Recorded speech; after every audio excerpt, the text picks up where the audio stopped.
everybody, and welcome to the latest in our series of Ship Management International webinars. We're delighted to be working with the Maritime Authority of Jamaica today to talk about the key issue of my harassment-free ship, fostering a positive culture. Before we go in and start our discussion with the panelists, who you can see in front of you, I'd like to just sort of point out to a few housekeeping elements there. If you look at the bottom of your screen, you can see there's a question and answer button there, which you can send in your own questions to be aired to the panelists. And I'll bring those in and create a certain element of pace as well. So please, feel free to send in whatever questions you have. If we are unable to answer all of the questions today, then we will endeavour to get them answered offline and then sent over to you. Today's webinar is being video recorded, and it will be edited and then sent out to all of the readers of Ship Management International, and then also sent over to the Maritime Authority of Jamaica as well, so that it'll be used on social media. It's a very, very important topic, and it's coinciding with the IMO Day of the Seafarer. As I said, the proposed topic for discussion, my harassment-free ship, fostering a positive culture, is all about creating a safe and respectful workspace on board and a plan of action or program to prevent harassment and bullying in the industry. Now, we've got a very, very good lineup of speakers today. The webinar will last for about an hour. I'm going to ask the panelists now just to introduce themselves, and they'll give a little bit of a sort of 2-minute policy statement on the subject matter under discussion, and then we'll then go into the first question. As I said, to all the participants, please send in your Q&As. You do have a chat facility down there. That's fine, you can use it, but that goes directly to the speakers, and it's better to go on the Q&A, then everybody can see it, and then we can then move forward in a positive way. So just really going from left to right on my screen, Carolyn, could I introduce you first? Could I ask you to tell us who you are, where you're from, and just a little 2-minute snapshot on the whole issue of importance of fostering a positive culture on board ship. But over to you, Carolyn. Good morning, everyone. Thanks, Sean. My name is Carolyn Graham. I am a senior lecturer at the Caribbean Maritime University.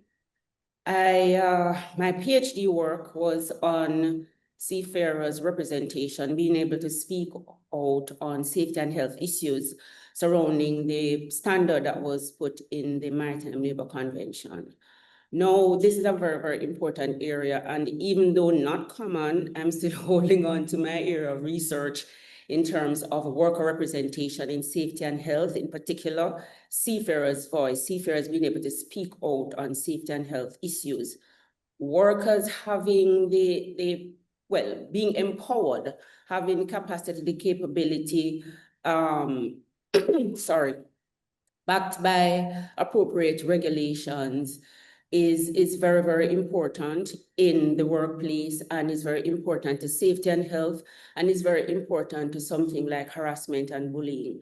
Harassment and bullying are critical areas in safety and health, but sometimes we tend to separate these things. We might talk about safety and health at work, or the shipping industry is very big on safety. Safety first, safety. But the focus still seems to be, unfortunately, more focus is placed on the technical, physical type of safety is slips, trips and falls and so on. But when you get into the things that would perhaps be related to the soft skills, a lot of talk on mental health and so on. But when you go to things, harassment, bullying, getting down to the other things, they are not given the attention they should. And most importantly, seafarers are not given enough mechanisms, or they are not empowered to speak out on these things in particular. And in finishing up, what I looked at in my PhD was the Maritime Labour Convention's standard for representation, seafarers selecting their representatives, being on the Safety and Health Committee, what I found was that basically, I mean, to be honest and frank, and in the interest of time, is lip service being paid to seafarers being able to speak out on these things. There was a big issue in the negotiations for the Maritime Labour Convention where the seafarers representative wanted to have a more robust complaints mechanism, but on the ship owners side and the side of some governments, because of their what you call it, labor relations laws and so on, they didn't want that type of mechanism. So we end up with what we have.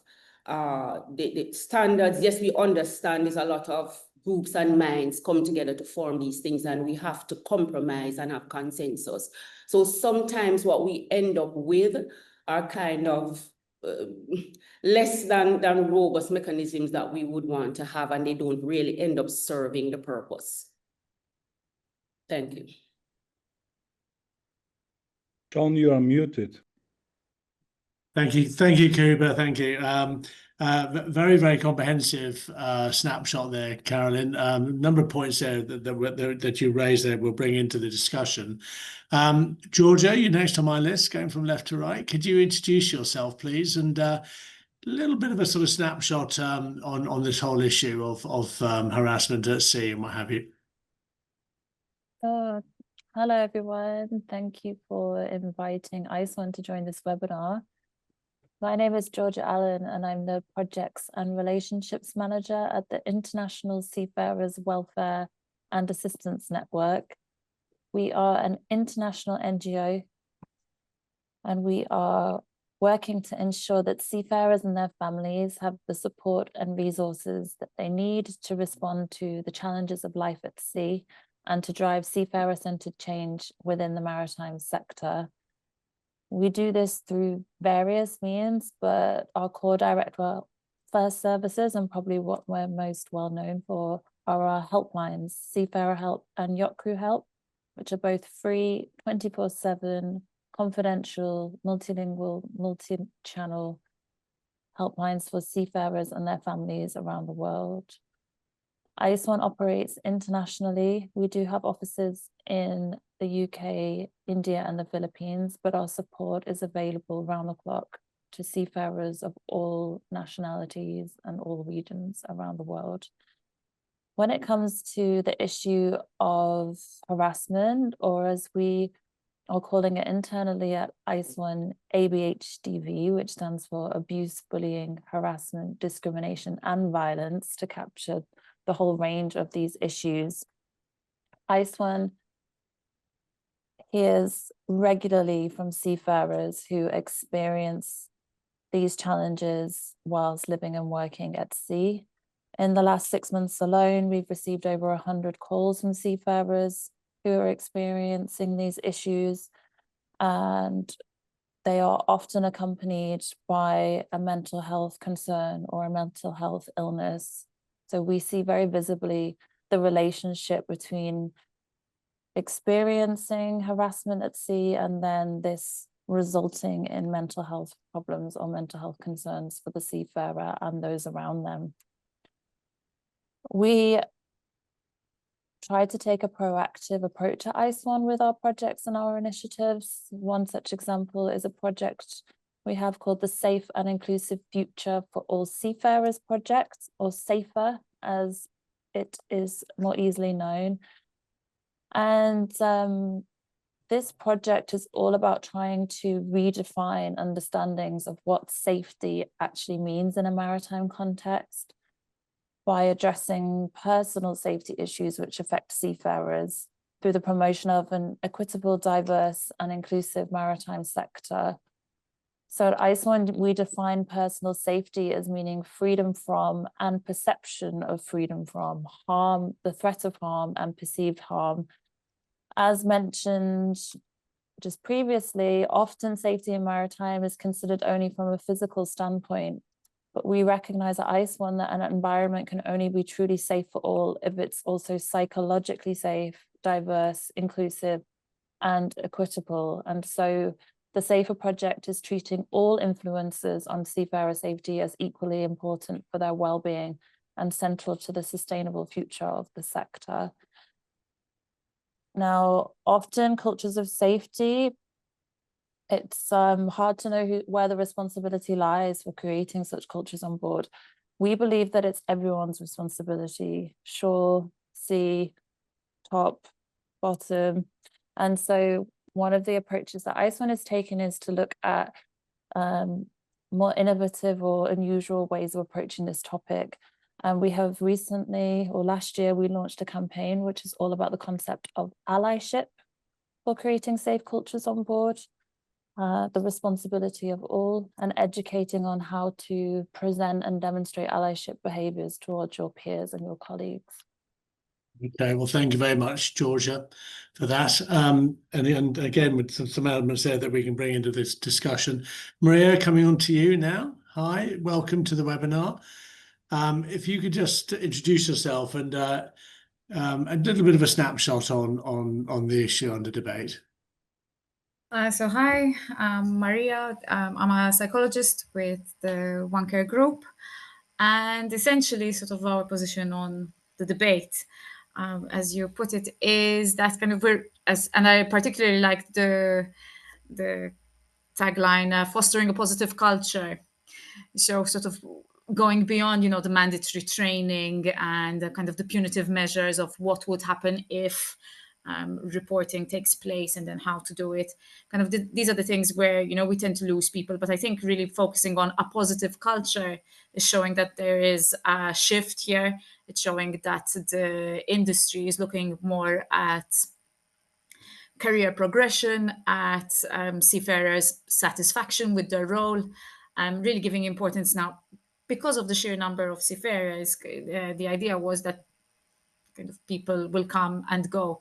But now this is creating the idea that each person matters. And so if there is something like bullying or harassment going on, you won't be punished for reporting it. In fact, kind of you're going to be protected because you matter. It's showing that you're, let's say, the protected characteristics, which I'm sure we'll go into later.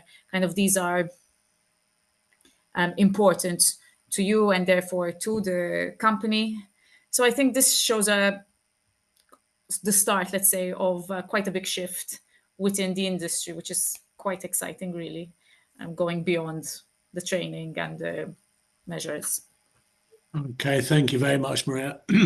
And I'll tap into your sort of psychological expertise there later on as well in the discussion as to how we can maybe tackle this in an effective way. Hortense, can I bring you in? If you could introduce yourself, and then a little bit of a sort of précis Sure. on the discussion, please. Thank you, Sean, and good morning and good afternoon to all. My name is Hortense Ross-Innerarity. I am the Superintendent of Pilotage at the Port Authority of Jamaica. I am also a trained navigating officer, having served on board ships for at least 2 years before coming ashore in management and administration. I've always been very positive, supportive of the health and well-being of seafarers because I think they're undervalued and underestimated despite their sacrifices and contribution to our local and global economy. So the statement I'd like to make at the beginning is that if we accept that the seas and the oceans connect nations, power economies, and enable global trade, then we must accept that harassment-free ship enhances the safety of the ship, the crew, the cargo on board, and the ports at which they call. This theme for today, harassment-free ship, is a call to action for us to collectively commit to fostering a safe, inclusive, and respectful working environment for all seafarers, irrespective of their rank, their race, their gender, their nationality, and their background. They deserve our unwavering advocacy and support to ensure that they are treated with respect, that whichever ship they sail on, it will be a safe space and harassment-free. If we are able to achieve that, then we will foster a culture of diversity, inclusiveness, and acceptance. Thanks. Oh, Hortense, thank you very much. Kuba, let me bring you in, and you're very well known in the industry, but maybe just an opportunity for you just to introduce yourself, and maybe just respond to what Hortense is saying there. This is a call to action. I mean, just get your views on it, if I may, sir. Indeed. Good afternoon, everybody. My name is Kuba Szymanski. I have been working at sea now 35 years or 45 years. I can't remember. 1985 I came on. Been around for some time, as you can tell. Yeah, over there, grey hair and a bit bald. And what I'll bring to this discussion is probably shift focus a bit. Charity starts at home. So everybody around this table and everybody listening to us today, 60 people, ask yourself a question. What can you do? Don't tell anybody else what they should be doing. Don't teach them. Don't come with the higher moral ground, but just do something yourself, okay? So look at yourself and think, what can I do to make my ship harassment-free? And you may say, oh, I'm not responsible for the ship. Well, why you are not responsible if you are actually on this call? How can you affect things around yourselves? I have been a master on LNG ships, LPG ships, and then tankers. I'm still going to sea most of the time nowadays on yachts and tall ships.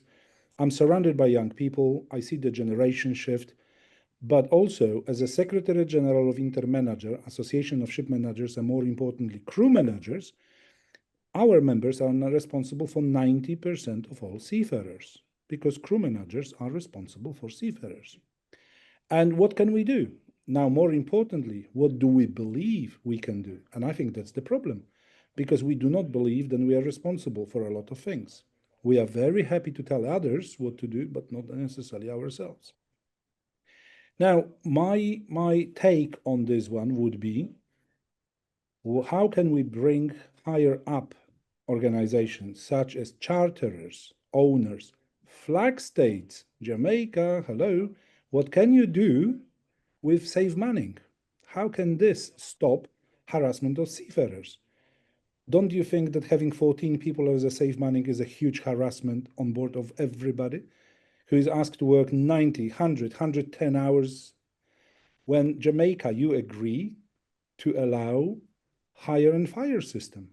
Somebody who works on board and then is fired, basically, because will not be employed again, or maybe be employed or not. So this is Jamaica, what I'm talking about, looking internally into yourself. But then ISWAN, InterManager, Caroline, University, anybody, how can we deal with harassment on board of the ships? How can we stop it? How can we stop putting time pressures and financial pressures on human beings working at sea? With the positive note, I would like to say, look around and be proud, because shipping industry actually is well ahead in a positive way from regards to, or in comparison to other industries around us. We do have problems, but our problems are not isolated. The problems we are facing are problems every human being is facing, whether it is working in Sean's organization, Lloyd's Register, you call it, ashore or at sea. Human beings interact, and this interaction needs to improve because we realize that it's not necessarily very good. But don't feel for a second that ships are worse than any other place. Actually, if anything, I think the ships are far better place to work when it comes to harassment, bullying, or anything else. Because this phenomena is not just shipping, it's everywhere around us. Thank you. Yeah, thank you, Kuba. It's a valid point there. And I think just one point to make, because this is alongside the Day of the Seafarer with the IMO, we'll also be pushing this out to IMO member states as well through Jamaica. We'll be making that available, as well as onto the readers of SMI. So we have some people who have come on board today, but the readership or the listenership will be a lot bigger. And this is really the sort of key messaging that we want to get across here. Valid points there, Kuba. Shipping is very, very good at putting itself down, and we do a lot of really good things in this industry. But certainly things to focus in on as well. And certainly when when you are at sea for 4 or 5 months, away from home as well. But Stephen, can I bring you in then finally, just on the sort of introduction side? Introduce yourself if you would be kind enough to do so. Just give us a little bit of a précis there on your views as well, and then we'll go into general debate. Good morning, good afternoon, all. Happy Day of the Seafarers to all the seafarers who are watching us and those who are on the panel. I am actually in London currently at the 110th session of the Maritime Safety Committee. And this morning, it was a wonderful start to the day. All the seafarers in the room, we were greeted and we were appreciated, if I may say so. So I served at sea, not as long as Kuba, but I did my service out there, sailed as a ship captain, currently working at Maritime Authority of Jamaica as the Director of Safety, Environment, and Certification. I wholeheartedly support the IMO's My Harassment-free Ship campaign as a crucial aspect of creating a safe and respectful work environment. Eliminating harassment on ships is essential for the well-being and dignity of all seafarers. Harassment-free workspace will, as everyone said, foster improved mental health. But I think it will build better relationships, better collaboration and cooperation among among seafarers, and that will lead to increased productivity. I heard Kuba's charge about Jamaica, what Jamaica can do, and what, as a flag state, the responsibility that we have to those who serve on board our ships.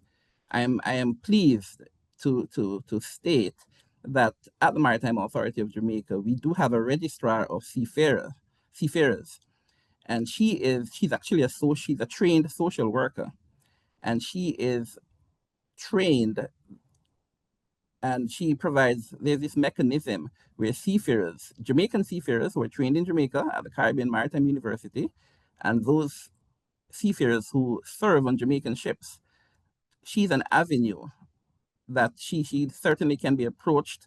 There is reporting mechanism confidentially, and we through her we promote proactive industry action, and I think that is very good, and I would urge other flag states to follow suit. Thank you. Thank you very much indeed, Stephen. And just as a reminder to the delegates there, and thank you for the two who put questions in already. Please put forward questions on the Q&A, and we'll endeavour to answer those moving forward. Really, just saying to all of the panelists, free for all now. I'll ask some questions, and please butt in, stick a hand up. You've got a raise hand facility down there, or just wave ridiculously at me, and I'll grab you as well. Just really coming in on Carolyn, you said something in your presentation where you're mentioning the MLC, and I just want to touch on one thing. I mean, it's a Maritime Labour Convention, and I know that's a sort of coming together of 69 IMO and ILO instruments, but does the MLC do enough to tackle this and look after the interests of seafarers? Where are the sort of or the shortcomings as far as the MLC is concerned? Sure. So recently, the committee, they discussed harassment and bullying in terms of putting amendments to the Maritime Labour Convention. I didn't get a chance to look at what was the outcome of those discussions, but it's very high on the agenda and it's being discussed. We all know, though, that the thing with the Maritime Labour Convention and any international instrument of this nature is that they do rely on, well, minimum standards to begin with, and they do rely on the member states to give effect, and member states are encouraged to even put stronger regulations than the conventions, because we do know they are the minimum standard. So that is the issue. It's still not level across the board. You have countries with labor relations laws, and they're stronger than some places. Some countries don't even have those. So that is also some of the issue in terms of making the Maritime Labour Convention a strong instrument.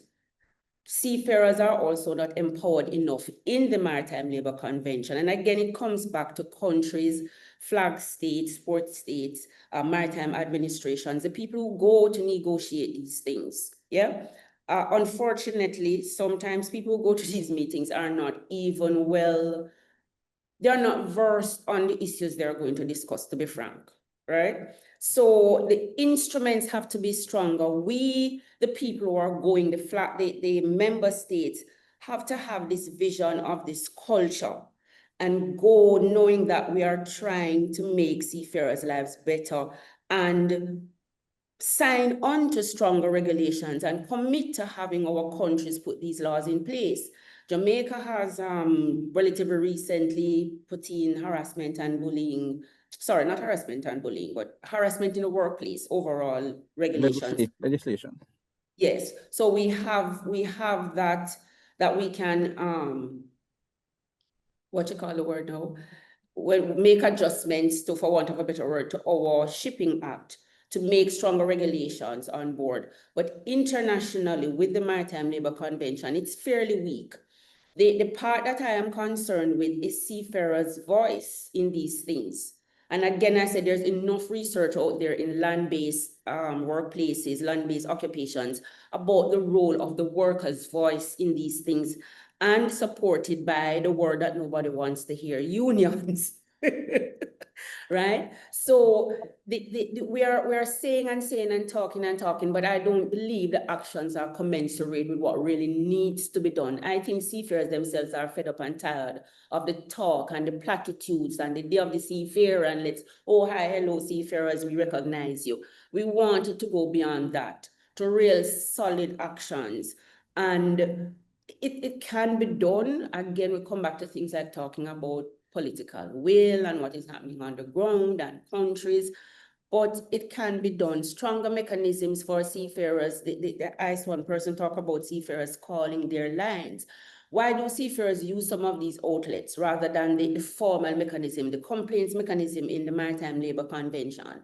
Right? Because they do not trust the systems. And sometimes it's the same persons who are harassing you and bullying you, who are your immediate supervisor or above you, and you have to go and complain to them. The ship owners wanted this mechanism where the seafarers use the onboard mechanisms before they have to exhaust that before they go ashore.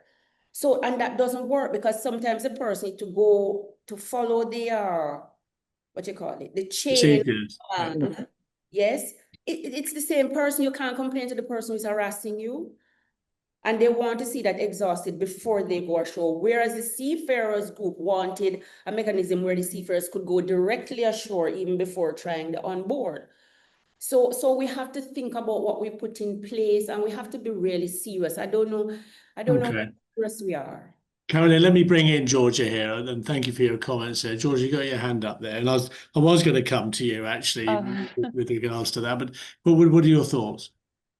Well, I just wanted to support Caroline and what she's saying about reporting. Reporting is obviously an important mechanism for change and for you know, if there are serious safety issues that take place on board, for ensuring that the perpetrators of those issues are found out and that something happens around it. But I do feel that often too much emphasis is put on reporting as being the only way to support those who have experienced harm at sea, and that sometimes that emphasis can actually can cause more harm than good. There's a lot of instances and evidence around the fact that sometimes encouraging victims of trauma to report their experiences can actually result in greater trauma or re-traumatization because they are not always treated or received in ways that is healthy or conducive to them having a positive outcome. There's actually a comment or a question in the chat that I picked up on, which was about how to police harassment cases to protect those who have been wrongfully accused. And I can see the intention that that question has been raised, but actually the fact that that question has come in, I think, points to some of the problems with encouraging reporting. And so really at ISWAN, one of the things that we are trying to promote as part of centering seafarer voices and their experiences is actually, rather than just saying, you know, report, actually meeting seafarers where they are and providing them with their options and providing them with the support that they need to make their own informed choices. And sometimes that is not about reporting. Sometimes it's just, sometimes they don't want to report because they're fearful or it's just not something that suits them. It could end up causing them, like I said, more harm. So what other options do they have instead? And really just working alongside that individual to find something that suits them rather than pressuring them also to go down this route that may in fact not actually serve them well. Thank you very much, George. And Maria, have you got any comments on this? I mean, you know, when you're dealing with the seafarers and you're talking to them, I mean, what sort of feedback are you getting? I mean, this whole issue of reporting is very, very key. Then I want to bring Kuba in as well and get your thoughts as well on that, and also working at sea, what have you. But Maria, over to you. So I think that, as my colleagues have said, just focusing on reporting is picking up only on one slim aspect, and we've ignored everything that's happened that's led to the incident or that's led to the alleged incident, and it's kind of a little bit too late really there. So we've got to start from a couple of steps back. First of all, sort of what is the behavior that's being role modeled on board? Who is on board? So is it a relatively diverse crew? Is it that we've got, you know, a very clear majority and then a few individual people who are in the minority? And then there is also this idea that kind of if I am, let's say, if I feel empowered in whatever way that is, and it might not be as, let's say, a minority on board, it might be that I feel empowered because I've got formally or informally a mentor. I discuss my career progression. So there, I'm building or the organization is building the culture that I matter. And if I matter, then the rest of the crew is going to feel that I matter and that bullying and harassment isn't okay. So that's why I agree with Georgia that focusing solely on reporting it's almost a little bit too late there. We've already failed everybody on board then to let it get to the point where harassment has happened or someone feels that they've been wrongly blamed. We're going to end up with 2 crew members at the very least who are unhappy with the situation. I do think that also there has to be a lot more clarity around kind of what behaviors are acceptable and what isn't. And I think this comes from having a bigger sense of team cohesion, really. Now, team cohesion, you know, there are the team days and team activities, but it goes beyond that as well. It's, you know, is there an open door policy? I'm not saying let's expect the captain kind of to do the role of the counselor and of HR and police, but, you know, are there conversations happening on a one-to-one basis? How are you? I mean, just really starting with that. So I think that it has to be kind of a top-down reshuffle, really. And then we can get to, okay, once we've gone through all these steps, reporting, does it need to be more streamlined? Does it need to be more clear to everybody, as opposed to, do I go to the captain? Do I go to HR? And then people are kind of left in this shroud of mystery. Kuba, let me bring you in against what Carolyn, Georgia and Maria have been saying there, but also against that backdrop of sort of, the challenges of working at sea, and how do they contribute to maybe a culture of harassment and bullying, or how should it be dealt with? What are your sort of perspectives on this? You're on mute, Kuba, you're on mute, yeah. As a captain, I'm thinking, okay, Maria just mentioned something really good.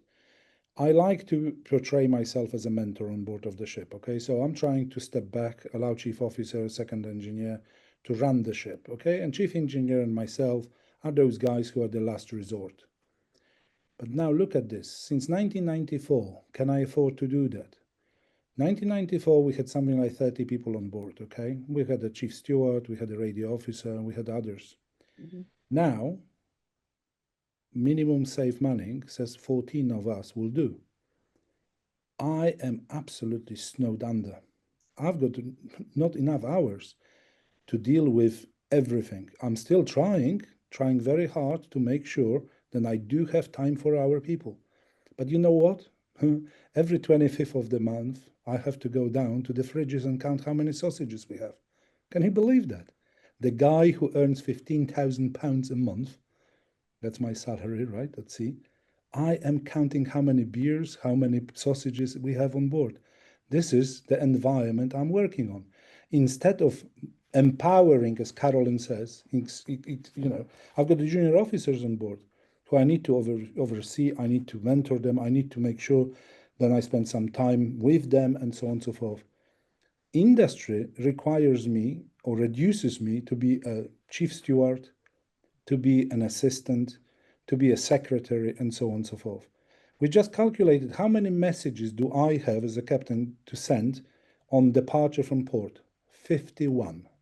51 messages have to be sent by me, right? And then I'm being torn by many parties about different things, very often asking me about things which are silly and available, but no.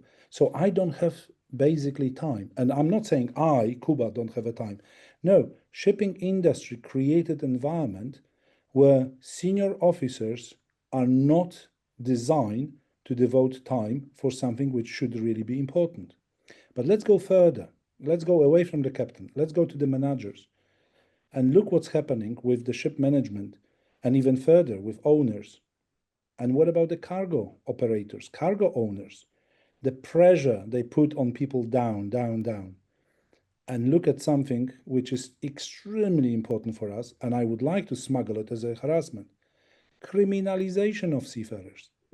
Where do we look like when the Mexican government is putting colleague of mine, Captain Lasota, 20 months in jail? Okay? Don't you think it's harassment? And then they release him because they couldn't find anything. Now we've got Turkey, when we've got captain and chief officer sentenced to 30 years only because they found narcotics, drugs, and reported it. Ladies and gentlemen, don't you call it harassment? Don't you call it bullying? No, you wouldn't, because it's done by the government. So we all on this one. But this is a huge harassment. This is a huge bullying situation. And that's the industry we are in. So where do we start? Where do we stop? I'm not trying to play down what Maria, Georgia, Carolyn, Hortense is talking about. I'm just adding something to show you that harassment starts in our industry by creating an environment when people are being pushed and pushed and pushed. And something has to give way. And that very often those people who are then under enormous stress don't find time to actually deal with things which I absolutely agree with anonymous attendee who says, as a former marine and female, I disagree. The ships are worse than daily life. Probably your experience must be true, because otherwise you would be saying that. And you are saying it's a cultural problem. But then I would like to know what's the definition of culture here. Are you talking cultural because you experience that from one particular nation, one particular gender, or one particular whatever? So that's my take on this, and that's what I'm throwing into it. Thank you. Thank you, Kuba. And you raise a very valid point there, looking at stress. And I think, you have that normal situation in any environment where people pass on the stress to other people below them. And that can actually have this accelerating process as well, that you end up the guys down the line that tend to get all the pressure and all the stress and the harassment and whatever. But good points there. Hortense, you had your hand up, and then we'll go on to Georgia as well. Thank you very much, Sean. I am full agreement with what I've heard from my colleagues on the panel so far, but I would like to, in addition to what Kuba just said, that we need to start looking at even before you get on board the ship, the policies for recruitment, orientation, and training on board and mentorship. What we tend to forget or to omit is the risk associated with ship operation.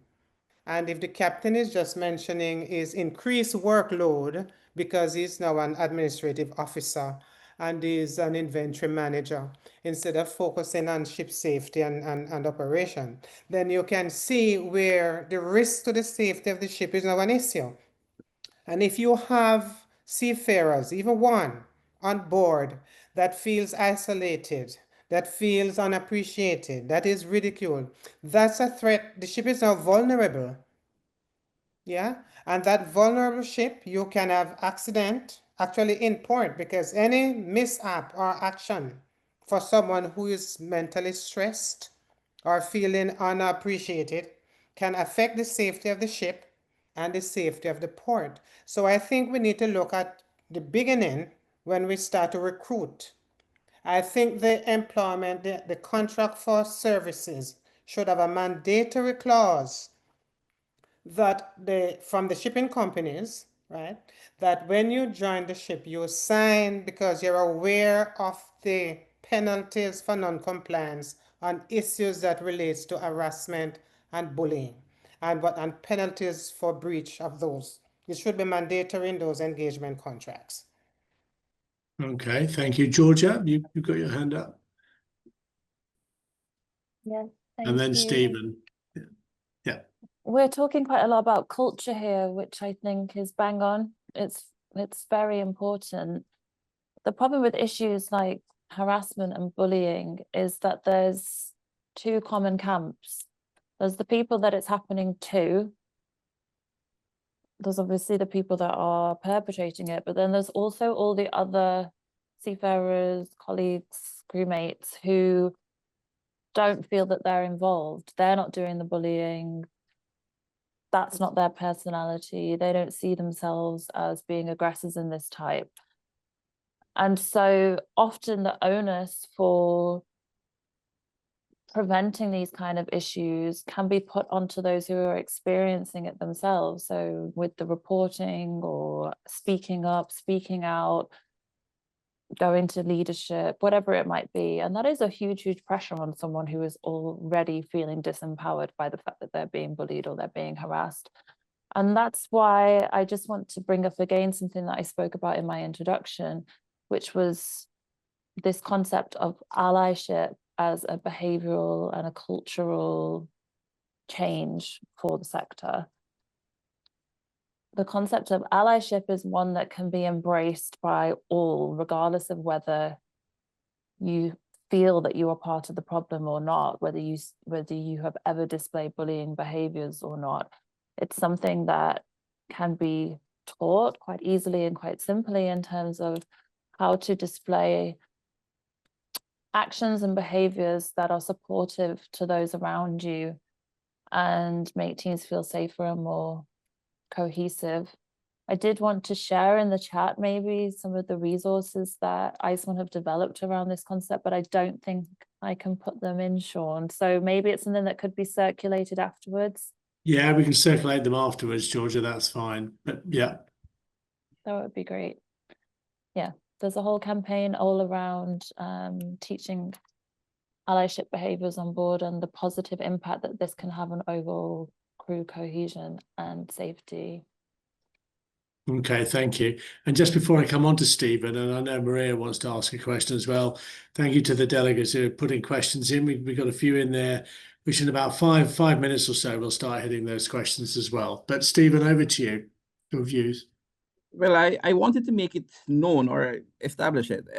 Starting January 1st, 2026, the FTCW has been amended, so there will be mandatory training on the prevention of harassment on board ships. And harassment takes several forms. There is verbal harassment, non-verbal harassment, the gestures, displaying offensive images or material. Well, there's sexual harassment, we all know that. Psychological harassment, emotional manipulation or abuse, gaslighting, isolation or exclusion, cyber harassment, unfair treatment or favoritism, where tasks or jobs are allocated. I do think it's very important. All shipping companies, all companies have cultures, but it's very, very important that companies have a mentorship program. So I think one of the panelists said it earlier, where seafarers can their progress on board can be monitored, they can be mentored, and they can have a fulfilled career. And another thing that we need to recognize is that respect it's mutual. It's mutual. So the senior staff, we expect them to also show respect to senior staff, because sometimes junior staff harass the senior staff as well. It's not always top down. Sometimes it is bottom up. My 2 cents. Okay, thank you very much. And yeah, valid points there, really. And I think wherever you are, nobody deserves to be harassed or to be bullied. You know, we all have to feel that we should be respected in what we're doing. Maria, you got your hand very patiently waiting. Thank you. You're on mute, Maria, just to let you know. So I wanted to add to what Georgia said, that the onus shouldn't be on the person who has been harassed. And that's why it's so important then to foster a positive culture. Because if we have a culture where I don't feel I'm under stress, we know that people who do perpetrate harassment and bullying tend to be somehow bullied themselves in another context, if it's in a work environment. So how can we reduce that environment, that pressure on them, to reduce the likelihood that they're going to be bullies themselves? Also, how can we increase their sense of belonging to, let's say, the brand? If I feel that I belong within my work organization, I'm less likely to behave in a way that's going to reflect badly on the organization or to create some sort of discomfort or distress within the rest of the team. So this is really why we have to flip it over and say, rather than focus on reporting, let's kind of create a more healthy environment, really, where bullying and harassment, it's just not a conducive environment for those things to happen, really. Okay, thank you very much. And valid points here. Carolyn, you got your hand up there. Yes, thank you, Sean. I want to just mention a lot of good points, and each of them probably need their own discussion. But culture, to go back to the theme, a positive culture, we can, and I hear a lot of onboard and training and so on, and I just want to perhaps ask Stephen as well, if these are short courses or they're going to be ingrained into the maritime education and training curriculum. We have short courses, not specifically on those things, but I find topics of this nature tend to go into short courses, onboard training and so on, and focusing on the seafarers. I think seafarers also there is still the concern about all these training, short course training, paperwork on board and so on. So we don't necessarily want to burden them with more short courses, onboard training. We can incorporate some of these into the maritime education and training curriculum. Have them in such a way that they're a part of even the technical courses. When you're having your simulation exercises, your debriefing, these things can be incorporated in that way so that we build a culture In teaching human element leadership and management, there is a video that I use, and there is the iceberg metaphor is used, where you have climate on the surface, culture is, you know, the bigger part underneath. So what we want is a culture, and a culture, we don't want to have an issue where we have a climate of addressing these things and not the culture, which is ingrained even into the psyche of persons. And this is also not just for seafarers, but as we have been talking, if the persons ashore making the policies do not have this culture, do not have this awareness ingrained, then policies are not going to speak to some of these things. Ship owners, ship managers, and so on, if we are not all cognizant of the need for this culture, we might be doing climate things and not culture things. Again, and quickly, remember, some of us also are from different cultures. So what is bullying and harassment in some cultures might not be so in other cultures. So again, the maritime education and training would be important to start instilling in persons that there are certain things that are not acceptable. Yeah. So the maritime education and training needs to come in. We have to be careful about onboard training, more onboard training, and that the idea is for a culture and not a climate. Okay, Kuba, just touching on what Carolyn said, just to bring you in on this. I mean, do you think more training, more awareness needs to be brought into to the seafarers and to the managers, to the superintendents, to the people who are looking after the vessel? Do we need to be made more aware of it? What are your thoughts?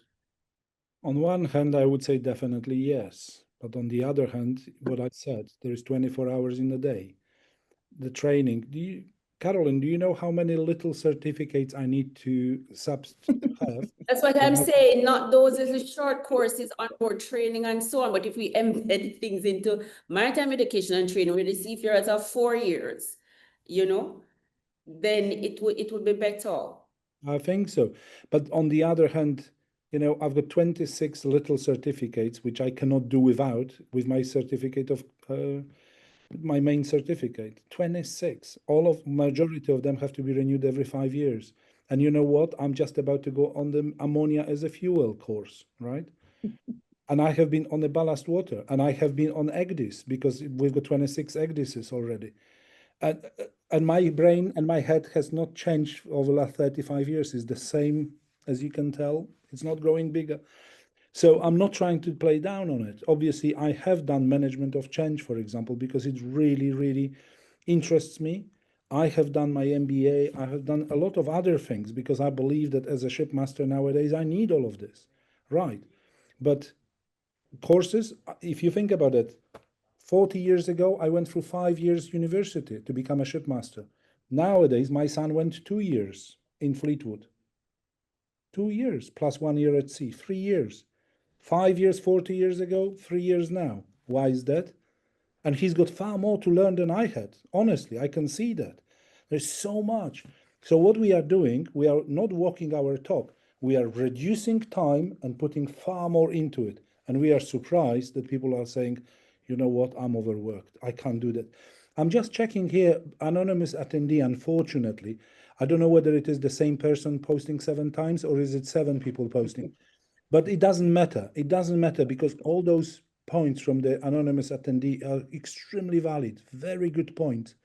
But some of them as well are carrying some, I know that's from Ace Gonzalez, for example.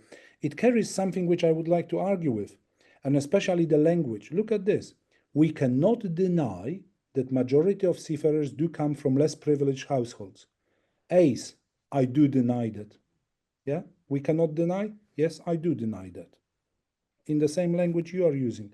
Because I think, for example, 33% of all seafarers are from Philippines.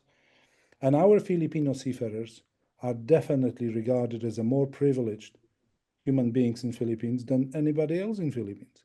These guys are highly educated, they are very well paid as well, and they have gone through education, which maybe not majority, but quite a number of Filipinos would never be allowed or privileged to do. Therefore, I think what I'm trying to say is the language we are using sometimes unconsciously is quite provocative language. Georgia, thank you for nodding your head, because definitely it picked me up on we cannot deny the majority of seafarers. as a majority of seafarers, I would say I am privileged. Thank you. No, thank you, Kuba. We've got about 5 minutes left, and thank you for bringing up the point there from Ace Gonzalez. Yeah, we've got a couple here on from the gender perspective. There's from the anonymous attendee. I think whether it's the same lady or not or person, I don't know. It's a former mariner and a female. I disagree. I think ships are worse in daily life.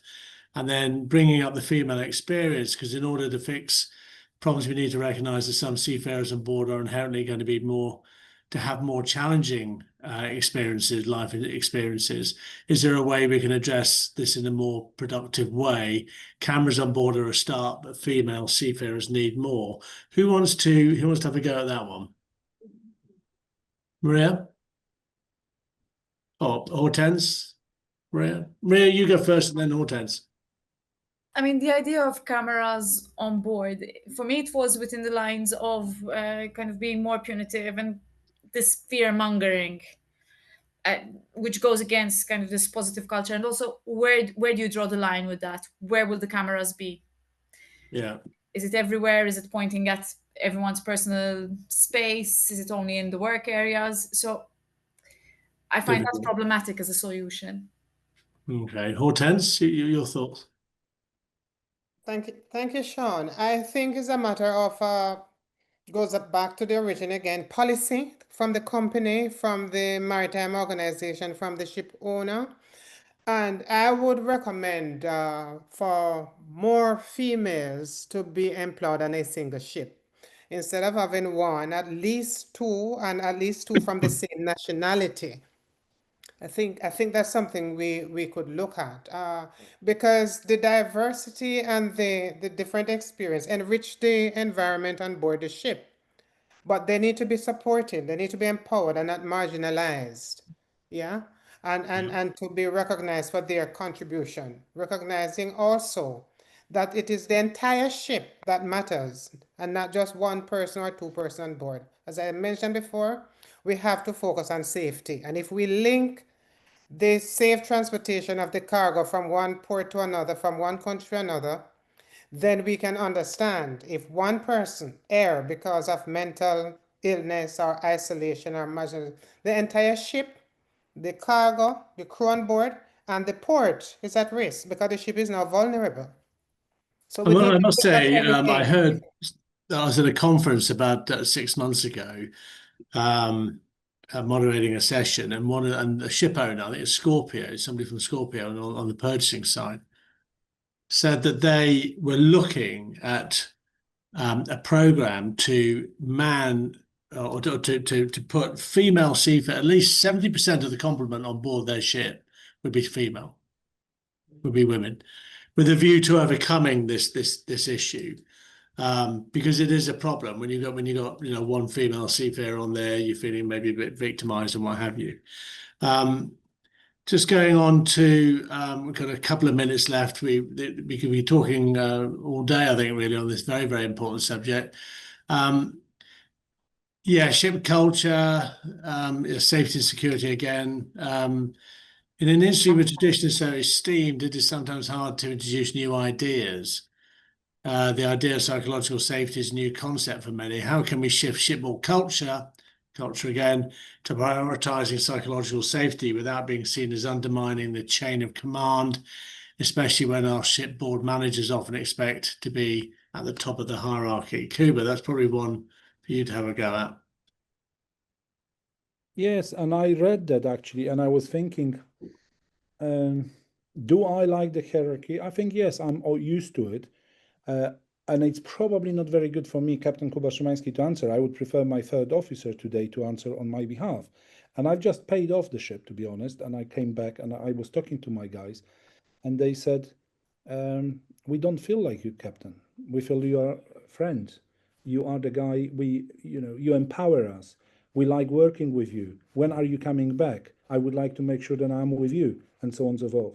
So it's not very good for me. I would rather you talk to people who sail with me, who work with me, and then tell you how I achieved all of this, okay? That probably gives me a chance to speak up. And I'm all for hierarchy. I am.